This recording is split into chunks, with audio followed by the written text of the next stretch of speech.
આજે તો બાતતા બાતતા રહી ગયા ભાઈ, માંડ બચ્યા.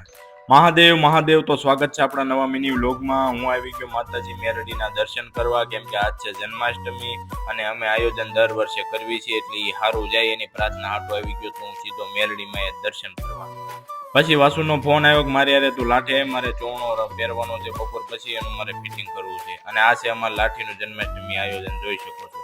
પછી લાઠી મેન બજારમાં અમારે વિજયભાઈ ભોએ દુકાન લીધી હતી, એટલે એનું ઉદઘાટન હતું, એટલે ભાઈને શુભેચ્છા પાઠવવા સીધા આવી ગયા દુકાને. આમ તો દર વર્ષે અમારે 8 થી 9 મટકી અમે અમારી શોભાયાત્રા દરમિયાન ફોડવી છે, એટલે મટકી બાંધવાનું કરી દીધું તો અમે બપોર વચ્ચે ચાલુ જોવો તમે.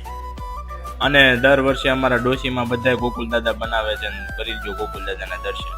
પછી કાનુડાને બેહારી દીધો એના રથમાં અને નીકળી ગયા શોભાયાત્રાની કરી દીધી ત્યાંથી શરૂઆત.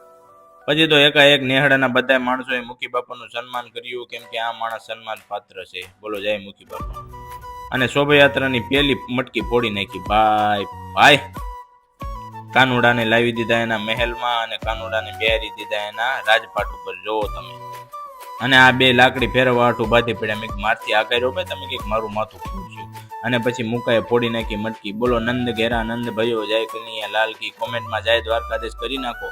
અને વરસાદભાઈ પછી કઈ અંધાર્યો હતો અને 2 કલાક પછી જે આવ્યો છે. અને આવું આયોજન હોય એટલે નેહડામાં દૂધ થાય, એટલે અમે કરી દીધો સીધો દૂધ પાક બનાવવાનો ચાલુ. પછી નેહડું કીધું ભાઈ બહુ મોડી રાત થઈ ગઈ, હવે તમે પ્રસાદી જો તો સારી વાત છે. પછી બે દીધું નેહડાને જમવા. અને 12 વાગી ગયા એટલે મેં પાઠવી દીધી બધાને કૃષ્ણ જન્મોત્સવની શુભેચ્છા ફટાકડો ફોડીને. બોલો જય ઠાકર. અને પછી છેલ્લે અમારા માનવે ફોડી નાખી મટકી. અને બસ આજનો દી અહીંયા સુધી જ હતો. બોલો તઈ જય ઠાકર.